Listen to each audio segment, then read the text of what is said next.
In our case, we can't unilaterally make any decisions at our properties based on the triple net lease model, so we rely on the relationships that we build with our clients in order to facilitate collaboration. And then obviously they rely on building the relationships with us as well to break down any legal barriers for any of their goals that they must achieve. Joining me today is Chris Laz, Associate Vice President of Sustainability with Realty Income Corporation. Chris, thanks so much for joining us. My pleasure. Now, I'd like to start, how important is building relationship with tenants to meeting sustainability program objectives? I think it's paramount. I think it's important for both groups to be aligned. Depending on the operating structure, it's more valuable in some places than others.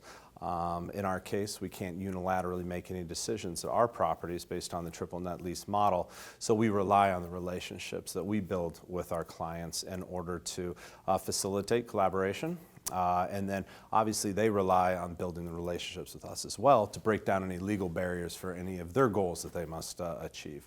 So I feel that regardless of organization, those relationships that we build are incredibly valuable.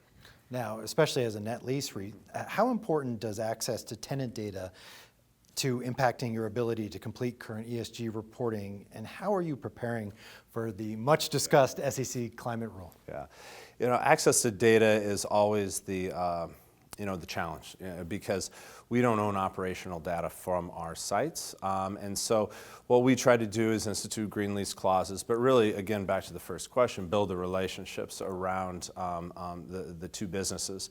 That then gives us the opportunity to access counterparts either on the ESG, energy side, operations side, in order to bring the data together so we can continue to increase what we're able to report externally, but also for internal purposes as well.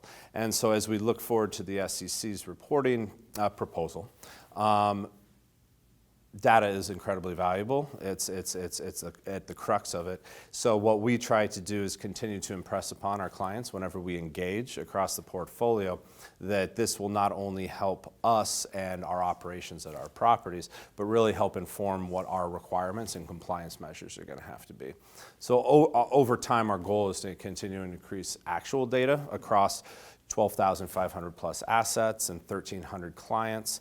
So we can replace estimations with actual data, and then continue to be cognizant of any of the disclosures and the narrative that we put out there about those specific disclosures to make sure that they're accurate as possible and inform the observer as much as possible.